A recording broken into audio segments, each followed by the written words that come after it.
أعوذ بالله من الشيطان الرجيم.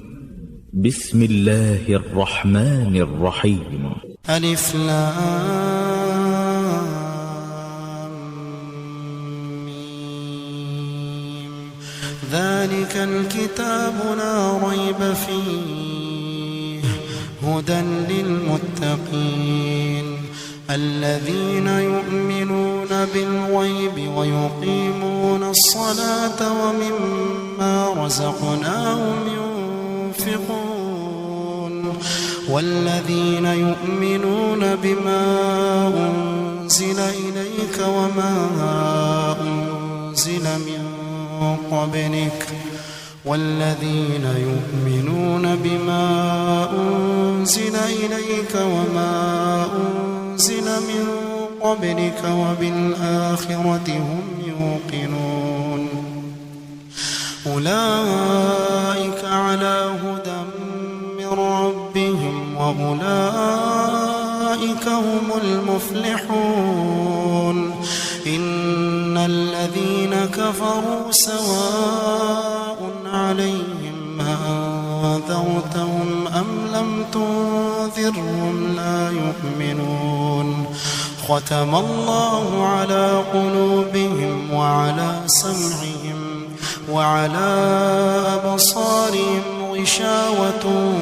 ولهم عذاب عظيم ومن الناس من يقول آمنا بالله وباليوم الآخر وما هم بمؤمنين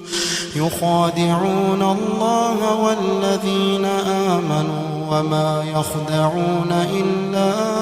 أنفسهم وما يشعرون في قلوبهم مرض فزادهم الله مرضا ولهم عذاب أليم بما كانوا يكذبون وإذا قيل لهم لا تفسدوا في الأرض قالوا إنما نحن مصلحون ألا إنهم هم المفسدون ولكن لا يشعرون وإذا قيل لهم آمنوا كما آمن الناس قالوا أنؤمن كما آمن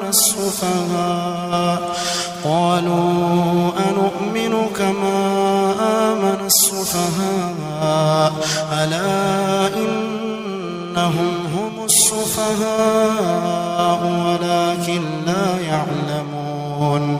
وإذا لقوا الذين آمنوا قالوا آمنا وإذا خلوا إلى شياطينهم قالوا إنا معكم إنما نحن مستهزئون الله يستهزئ بهم ويمدهم في طغيانهم يعمهون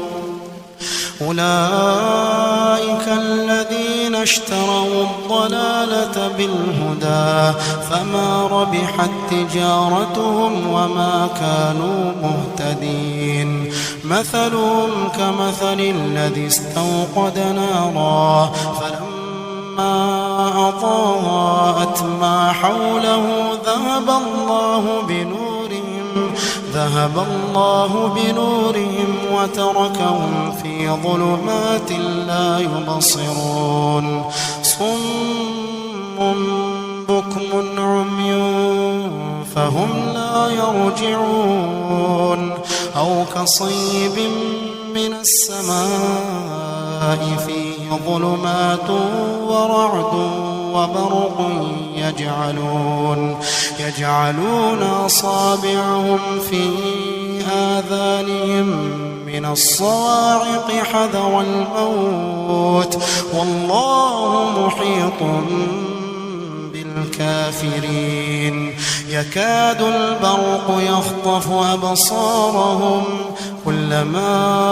أضاء لهم مشوا فيه وإذا